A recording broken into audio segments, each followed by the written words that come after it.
Hey guys, today I'm going to be showing you how to make stuffed cubes. These are pretty simple. It's a nice little project and you can do them really quickly in just like an hour or so. The goal here though is to use just one string of yarn, continuous thing of yarn. So I'm not going to be cutting anything, I'm not going to be tying knots in anything. You're going to be able to make one of these guys completely using a continuous piece of yarn. You're not going to have to worry about odds and ends or anything like that. To get started, you're going to need any type of knitting needle and then your yarn, of course. And then you also will want something to stuff the cubes with. I'm just going to use normal stuffing that you get from a craft store, but you can stuff them with beans or potpourri or something plastic. Really anything that you want you can put in these guys, and you can make them as large or small as you want. I do want to know your opinion though. If you have any better ideas on how to make cubes or really any type of shape with yarn, definitely let me know in the comments below. Otherwise, I hope you enjoy the video. Here's a quick little roadmap of what we're going to be doing. You're basically going to be wanting to make a little T shape, and then we're going to have little folds here, and they're eventually going to fold up into a cube. So what it'll look like is this, and everything will just fold together with the fabric to make a cube. I'm going to keep mine about 8 stitches by 8 stitches on each side, so each one of these squares is going to be 8 by 8. And then if you want to, you can just map that out like I have here. So this first cube, each one of these segments is going to be 8 by 8. So when I'm knitting across, I'm going to think in terms of, okay, there's 8, 8, 8, 8, 8, 8, 8, and then on this T section, the top section, we're going to have 8 times 3, so there's going to be 24 stitches all the way across. But something important that you do need to take into account is the fact that these folds are actually going to count as stitches. So you're going to want to include 1 extra stitch for each time you see a fold. So there's going to be 1 stitch here, 1 stitch here, and that's going to make those folds. So in total, we're going to have 26 stitches. So whenever you're on these parts, just always take into account how many stitches you're going to need to make that fold. I'm just going to do 1 stitch for these parts. I'm going to start out with this long T section just because that's probably the most confusing part. Everything else is pretty simple. So I'm going to cast on 26 stitches and I'll be able to start. And getting started is easy. You're just going to want to knit 8 stitches.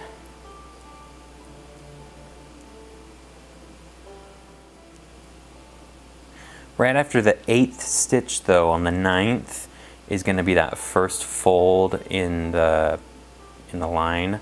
So to make those folds, you're going to want to purl the stitch instead of knit the stitch. So we're going to do just 1 purl for the 9th stitch. So purl that, and then you can go back to knitting for 8 more stitches. So we'll be making the middle part of this cube, or the middle part of this line, I should say. So knit 8 more stitches.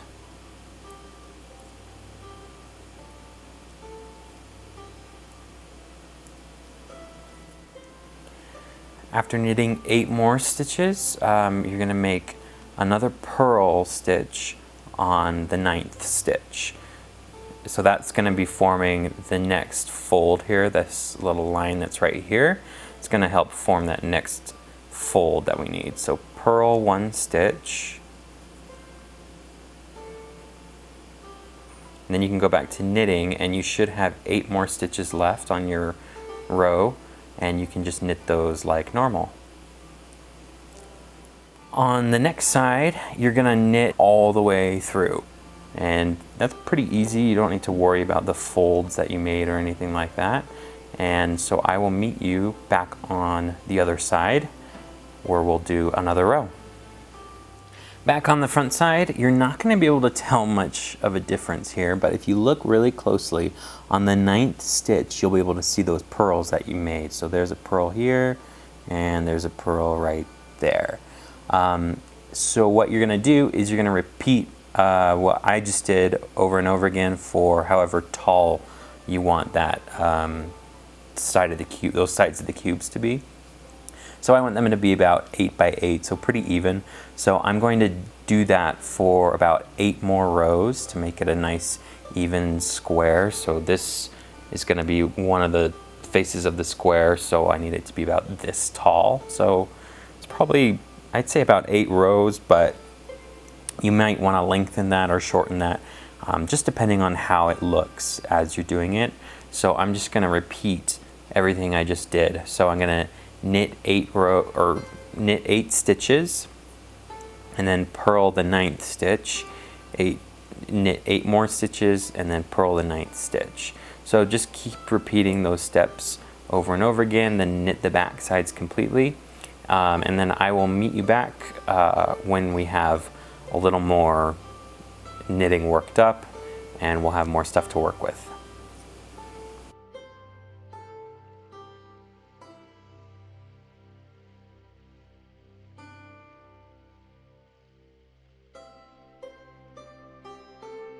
I'm not done with my section, but I'm just checking in with you. I want to show you those folds that we made. Now that I've built up a couple more rows, you can clearly see the little folds here where we've been purling, and that's going to help it bring the flaps up when we're all done and ready to fold everything together.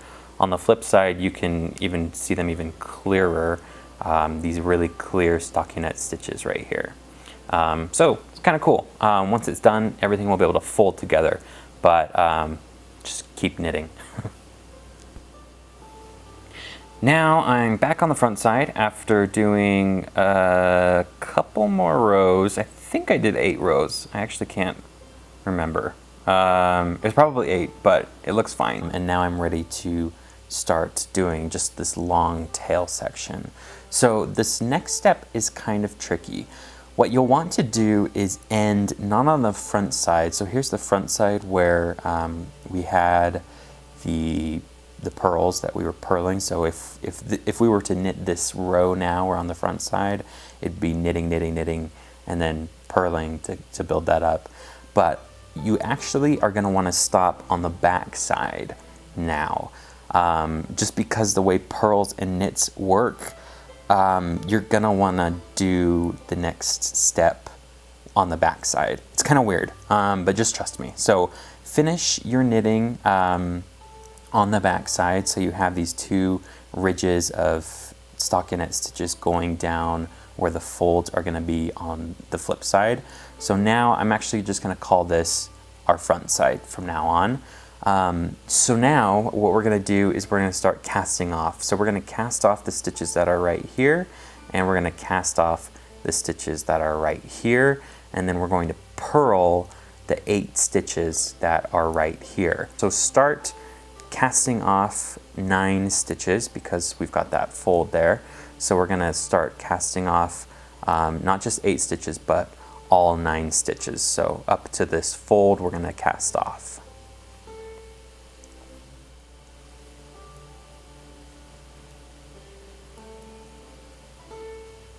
So now I've cast off those, actually wait, I have one more stitch I need to cast off. So now I've cast off 9 stitches and you should be left with 1 little stitch left. And this is going to count as 1, and then all the way up to 8, that's going to be the row that you're going to purl. So count this one as a purl, and so purl 7 stitches.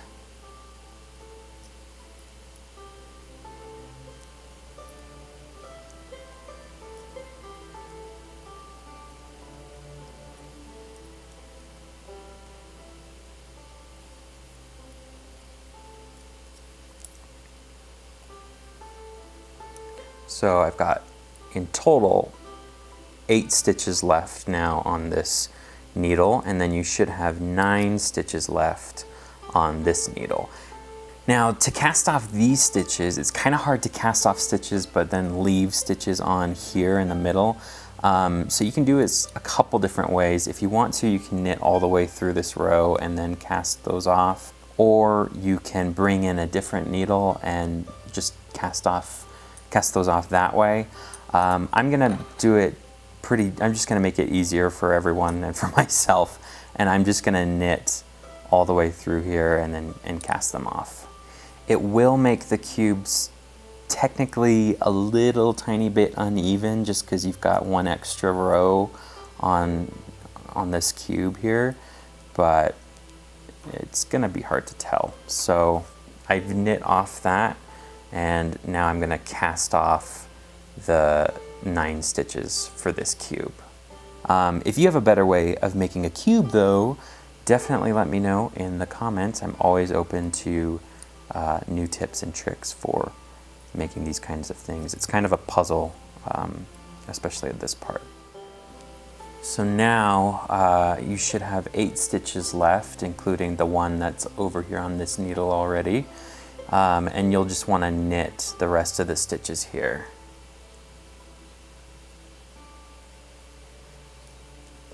And if you notice, what you're knitting right now is you're knitting a little row of stockinette stitches because you purled them before.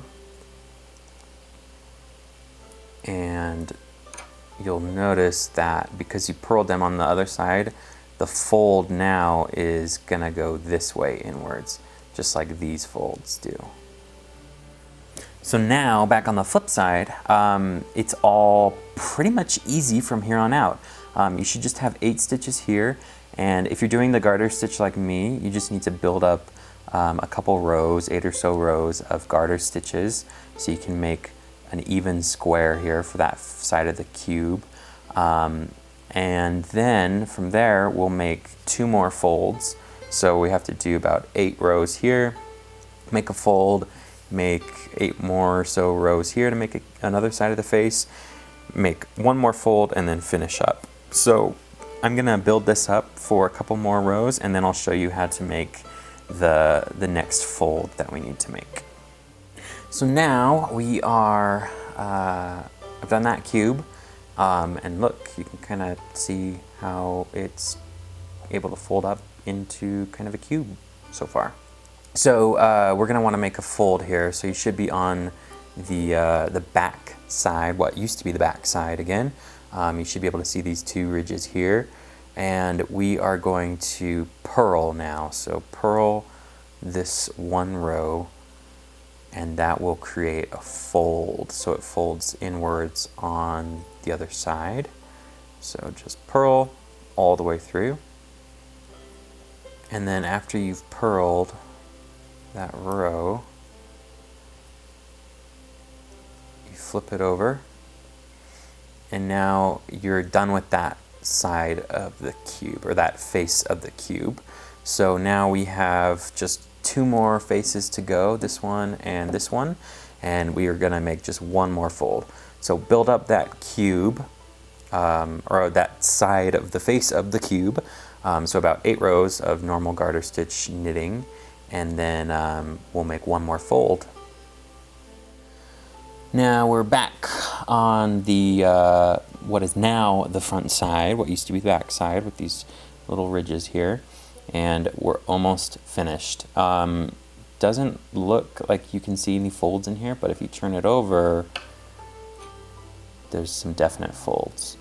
And look how cool it is. It can fold up like this and make a little box. So you can finish now and you'd have a nice little, you can make it, I don't know, a tissue box or something.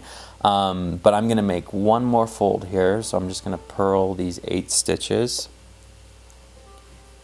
And then once you've purled them, that's gonna make that last fold. And if you look on our little diagram here, it's gonna be this fold here. So the last fold in the pattern. And then once you do that, you just need to build up 1 last square for the final face of the cube, and then we're gonna be finished. So that purling made 1 last fold right here. And if you look on the little diagram, it's gonna be this fold that's right here. So now we're done, and all we need to do is knit 1 last little square of the garter stitch right here, and then cast it off. So I'm gonna do that. I'm just gonna knit the garter stitch now until it is enough to finish off the cube. So now, this is what you're left with. I finished off that last little square and I cast it off. And when you cast off, make sure that you leave some yarn on it. Definitely cut it, but leave a lot of yarn, because this is the yarn that you're going to be using to sew the cube together. I probably saved off a little too much yarn. You probably won't need this much, but I'm always kind of paranoid. But this is what you have. It looks just like our little blueprint here, and look how easy it folds up together. It's just a perfect little fold there. And so what we're gonna do is we're gonna fold it up into a cube, and it's kind of hard to do all at once, but it's basically gonna look something like this, kind of. To sew it together, you are gonna need one of these little guys, which I totally forgot the name of, but it's just a knitting needle stitch kind of thing to do little stitching. It's not a sharp point at all. But if you don't have one, you can improvise with a normal needle or anything else really. It doesn't need to be one of these. Because the long tail of the yarn is going to be on this very end, you're going to want to start by folding it and making sure you have enough tightness and then also enough slack where it needs to be, and you can start sewing it together. So I'm going to start right here. This corner is going to touch up with this corner, and so I'm going to start sewing that together now.